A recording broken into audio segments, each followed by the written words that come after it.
Hello everyone, this is Kat and welcome back to My Hero Academia Podfics. This will be the continuation of Fallen Baby Birds. This will be Part 3, Chapter 3, entitled A Hatchling's Word. Time heals all wounds. In one way or another, you move on. Kego thinks that this is true because after living with Aizawa and Yamada for a good year, he no longer feels the need to hide beneath his wings or go quiet when he feels as if he did something wrong. Sure, these habits can and will rear their ugly head again, and they'll be there on his really bad days, but that just means that there's mostly good days, because he hasn't hid from anyone in a good 2 months. He also finds that he's a lot more extroverted than he thought he'd be. Maybe that's from the influence of Hizashi, but all he wants to do is meet new people. It could also be from the fact that he was never allowed to see anyone aside from his handlers for 7 years or more. He doesn't really remember, but there's a lot of nice people in the world. He didn't know that. Now he does, and he really wants to meet all of them. There's bad people too, of course, but Kego knows how to avoid them. Aizawa was teaching him how to, after all, and it was nice to have someone to teach you how to stand up for yourself and to fight without the pressure of the world on your shoulders. The Hero Commission always told him that he would be the next #1 hero, and he never knew what that even meant. Now he does, and he realizes just how much was expected of him when he was trapped and treated poorly. Just an item for the Commission to use and manipulate the world. Sucks for them, now Nezu was temporarily in charge. The principal is taking the higher position just until he can find a suitable replacement, though multiple replacements as half of the Commission was fired or arrested. He hopes the Hero Commission can get a better name and a new reputation. Kego doesn't blame the people who were oblivious. They deserve a second chance, and now where was he? Oh yeah, healing. He's doing really good. Like, really, really good. As for Izuku, not so much. Well, kinda. It was half and half, perhaps. He wasn't healing as fast as Kego was. Kego thinks that this is odd. Was he supposed to take longer to heal? He was still struggling, a lot with self-doubt and loud noises, but overall... Anyways, the hatchling hasn't spoken. The last time he muttered a word was when Kego had found him, and it was worrying. No matter how much the hawk had tried, he just wouldn't talk. He wasn't making friends like Kego was either. Izuku didn't go to public school quite yet, instead getting homeschooled by Aizawa. The hatchling was a really quick learner, so Kego thinks that he'll be good to go to elementary when the time comes. However, Izuku being smart wasn't the issue. He was just... shy? Yes, shy, but maybe scared is the word for it. Hizashi and Aizawa took Kego and Izuku to the park, about a month after the adoption process went through, after the Hero Commission had fallen, and after Izuku's parents were found dead in their home. From a fire, apparently. Kego had been overly excited, while Izuku still looked dead on his feet. Too much. The hawk tried to get Izuku to come with him onto the playground, doing his best, but the hatchling just wouldn't budge. He hid behind Aizawa's leg, clutching his pants with small fists and his face hidden behind them. Aizawa ended up picking up the small boy and waving Kego off to just have some fun while they're getting fresh air. Kego was very reluctant to just leave Izuku, but the hatchling was already dozing off in Aizawa's arms. So, after making sure that Izuku would be okay, Kego ran off on his own.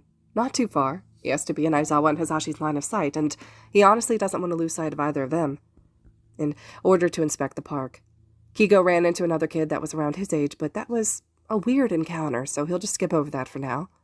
He made some other friends that he would see again at the park the next time that he went, in which they went to the park a lot. Kego thinks it's because Aizawa and Hizashi wanted him to get out more and meet new people, adjust to the outside world after being inside for so long. It definitely worked. He always came running up to Aizawa or Hizashi with a big, happy smile. There was so much to explore and to do. And he got to fly.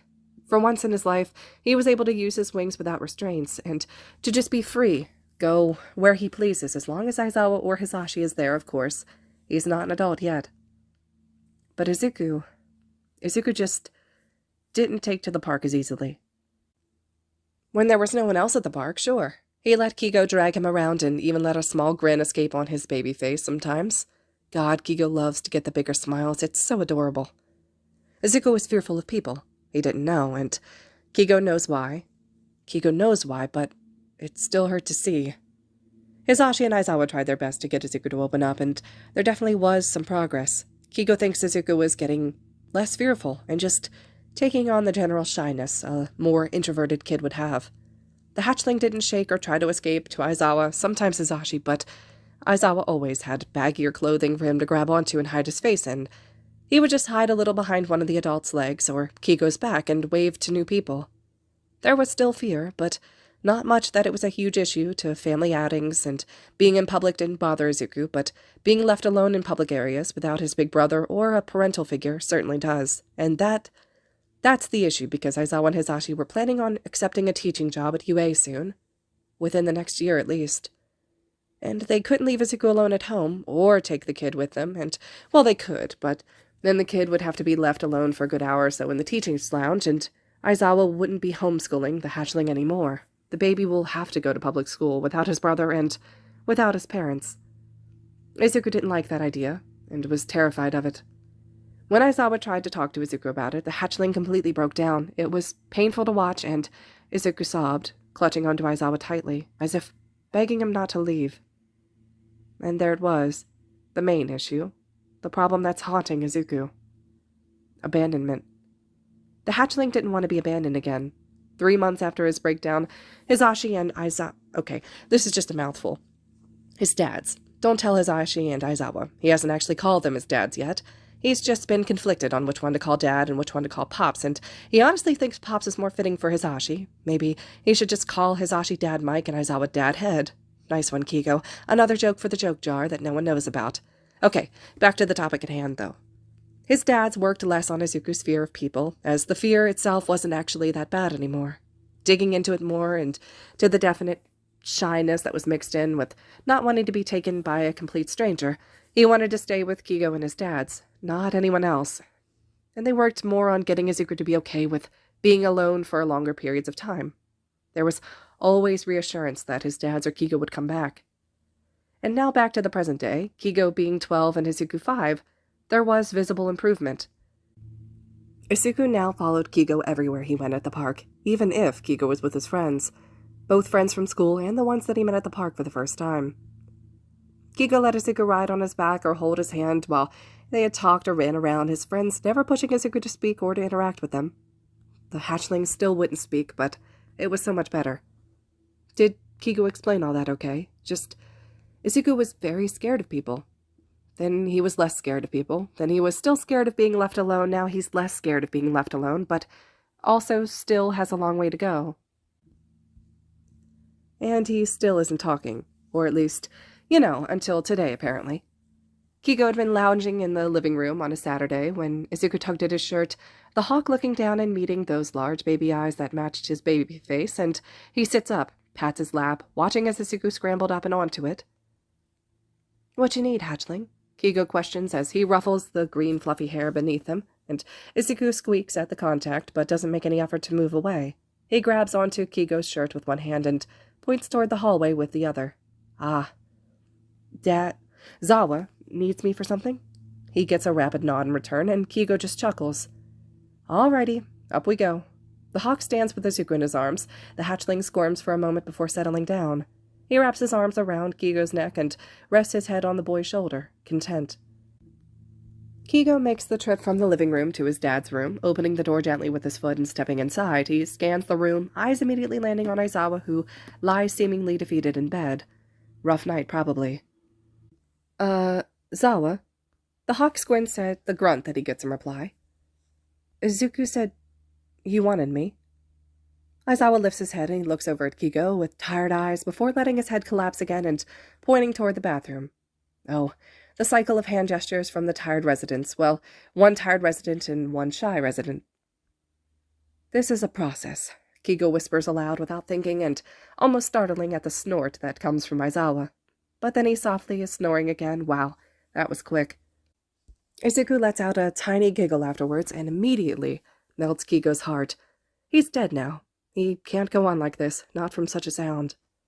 "Hey, baby bird," Hizashi greets as he exits the bathroom, snapping Kego out of his miniature funeral that he was holding inside of his own head. "If you're not the one who sent Izuku to come and get me, I give up," Kego says, instead of something normal like "good morning," but it earns a laugh from the blonde man. "It could have been a ghost, you never know," Hizashi teases and snickers at the pout that he gets from Izuku. "Kidding. I sent him to go get you. We're gonna go get some ice cream and head over to the park today. This time, though, we're changing it up. New park, new scenery. Kego immediately perked up at the mention of ice cream, wings fluttering and giving away his excitement. Izuku taps the older boy's face gently, and Kego turns his head to meet the boy's happy, cheesy smile. Izuku hits another fatal blow on the big, mighty hawk. If he wasn't dead before, he's dead now. Go and get changed. Make sure that Zuzu remembers both of his socks this time. Hizashi pokes one of Izuku's feet, and the boy squeals, swatting at the loud man. Kego merely snorts, nodding and waving Hizashi off as he walks out of the room. Upon entering his and Izuku's shared room, though, this was just temporary, just until Izuku was ready for his own. He drops the hatchling onto one of the beds, making the smaller boy let out a huff of air before giggling and bouncing in place. So, the hatchling was in an especially good mood today. Kego smirks mischievously, grabbing Izuku and lifting him up into the air with a whoosh. He then drops the hatchling onto the back of the bed and makes the 5-year-old squeak in surprise before bursting into more of a fit of giggles, and his laughter increases when Kego tickles his sides and he blew a raspberry into his stomach. Key! Izuku squeaks out between his laughs, trying to catch his breath and making Kego freeze. The hawk lifts his head up and stares at the large cheeky grin that Izuku carried, eyes still squinting from how hard he was smiling. Oh my god, Kego was dead. Please tell him he was right in assuming that Hizashi and Shouta were standing in the doorway right now and got that recorded. He looks over his shoulder, eyes still wide, and relief floods his chest when he meets 2 relieved sets of eyes and a phone in Hizashi's hands. Yeah, he knows his dad's pretty well by now. Kego lets himself smile and let out a laugh, turning his head back to Izuku and meeting the boy's now softened, obliviously confused look. Kego brings his face down and nuzzles the hatchling's cheek gently, letting out a pleased chirp at the boy's giggle. One step at a time, just like Aizawa said. His brother will be okay. All right, everyone, this concludes Chapter 3 of Fallen Baby Birds. Chapter 4 will be next. I hope you all are still enjoying this one, and as always, thank you so much for listening.